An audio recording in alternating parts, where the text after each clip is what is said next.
আমাদের প্রাণের দাবিকে প্রচার করে আমাদের তথা চট্টগ্রামের ক্রীড়ামোদী জনগণ Chittagong M A Aziz stadium ২৫ বছরের জন্য বাফুফেকে লিজ দেওয়ার সিদ্ধান্ত বাতিলের দাবিতে সংবাদ সম্মেলন করল চট্টগ্রাম জেলা ক্রীড়া সংস্থা সিজেকেএস এর অনুমোদিত ক্লাবগুলো। সকালে চট্টগ্রাম প্রেস ক্লাবের জুলাই বিপ্লব স্মৃতি হলে আয়োজিত এই সম্মেলনে ক্রীড়া সংগঠকরা দাবি করেন, Chittagong M A Aziz stadium নগরীতে সবচেয়ে বেশি ক্রীড়া ইভেন্ট আয়োজনের স্থান। প্রতিবছর ফুটবল, ক্রিকেট, কাবাডি, ভলিবল সহ ৪৩টি ইভেন্ট অনুষ্ঠিত হয়। তাই এই মাঠ ২৫ বছরের জন্য বাফুফেকে বরাদ্দ দিলে অনেক ইভেন্ট পড়বে হুমকির মুখে। এখানে ছোট ছেলেরা, বাচ্চারা সকাল ৮টা থেকে খেলা আরম্ভ করে বিকাল পর্যন্ত খেলা চলে। যেহেতু মাঠ নেই, তাহলে এই যে উঠতি ছেলেদের খেলাধুলা কোথায় হবে? অর্থাৎ একটাকে আপনার 1%কে অ্যাডভান্টেজ দিতে গিয়ে 99% আপনাকে ডিসঅ্যাডভান্টেজে যেতে হবে। ইতিমধ্যে আপনারা ইলেকট্রনিক প্রিন্ট মিডিয়ার ব্যাপক প্রচার হয়েছে, সেটা আমাদের অনুকূলে গেছে। আরেকটা যদি আপনারা যদি ধাক্কা দেন, ইনশাল্লাহ এটা সিদ্ধান্ত আমাদের পরিবর্তন হবে এবং বরাদ্দ বাতিল হবে। আমাদের মাঠ আমাদের কাছে থাকবে। যদি এটা ফিফার আন্ডারে চলে যায়, আমাদের চট্টগ্রামের ক্রিকেট খেলা বন্ধ হয়ে যাবে একদম পার্মানেন্টলি। ফুটবল, ক্রিকেট বন্ধ হয়ে যাবে। কারণ আপনারা জানেন যে আন্তর্জাতিক কোনো যদি মাঠ থাকে, তার আরেকটা মাঠ থাকা তার প্রয়োজন। আমাদের যখন আন্তর্জাতিক ক্রিকেট হয়, আমাদের স্টেডিয়ামটা কিন্তু সেখানে প্র্যাকটিস গ্রাউন্ড হিসাবে হয়। যদি আমাদের এটা ফিফার আন্ডারে যায়, সেই প্র্যাকটিস গ্রাউন্ডটা আমরা হারাবো।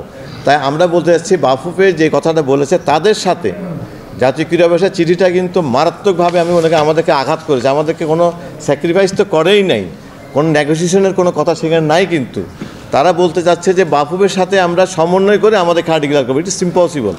আমরা কেন আমাদের মাঠ, হ্যাঁ পরিষ্কার লেখা আছে, আমাদের মাঠ কেন আমরা তাড়াতাড়ি জিজ্ঞেস করবো? আমাদের মাঠ আমাদের থাকবে। তারা আমাদের সাথে কথা বলে তাদের যে ইভেন্টগুলো তারা করতে চায় আমাদেরকে ইনফর্ম করে, আজকে আমি আছি, কালকে আপনি থাকতে পারেন। ক্রীড়া সংস্থা আমাদের চট্টগ্রামের লোকেরাই থাকবে।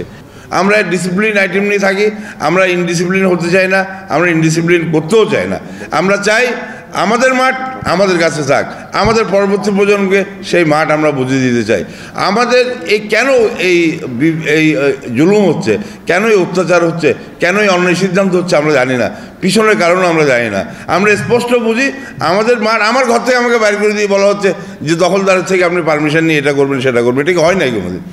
বিষয়টির সুষ্ঠু সমাধানে ইতোমধ্যে ক্রীড়া উপদেষ্টা সহ নানা দফতরে চিঠি পাঠিয়েছে চট্টগ্রামের ক্রীড়া সংগঠকেরা। ফুটবলের জন্য যেখানে বিকল্প ব্যবস্থার কথাও উল্লেখ করেছেন তারা।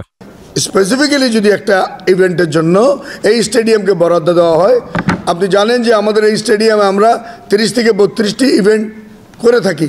অলরেডি ইভেন্টগুলির নামগুলিও আমার সহকর্মী ভাই বলেছেন যে আমরা ফুটবল ছাড়াও আরও প্রায় 32টি আইটেম করে থাকি।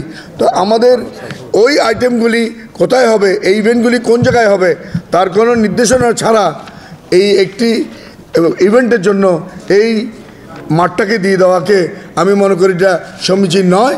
আজকে এই সিদ্ধান্তকে আমি মনে করি, আমি চট্টগ্রাম প্রেস ক্লাবের পক্ষ থেকে এবং চট্টগ্রামের সাংবাদিক পক্ষ থেকে ঘৃণাভরে প্রত্যাখ্যান করে আমি অবিলম্বে এই সিদ্ধান্ত বাতিল করে চট্টগ্রামের নতুন একটা স্টেডিয়াম আহ্বান জানাচ্ছি। আমার বিশ্বাস আমাদের সাংবাদিক বন্ধুরা আমাদের সাথে একমত হবেন, আপনারা আমাদেরকে সহযোগিতা করবেন। আমরা ভবিষ্যতে চট্টগ্রাম প্রেস ক্লাবকে এই ধরনের সবাইকে নিয়ে একটা গোল টেবিল বৈঠক এবং অন্যান্য আয়োজন করে এই সিদ্ধান্তের প্রতিবাদে আমরা চূড়ান্ত পদক্ষেপ ঘোষণা করব। আমাদের একটি কথা, চট্টগ্রাম এম এ স্টেডিয়াম চট্টগ্রামের এটা চট্টগ্রামেই থাকবে। আর কোনো আমাদের দাবি নেই। এটা আগে যেভাবে ছিল, পূর্বাবস্থা যেভাবে ছিল, আমরা সেভাবেই চাই। এটা ফুটবলের জন্য ভালো, ক্রিকেটের জন্য ভালো, আদার্স গেম যেগুলো আছে এগুলোর জন্য ভালো।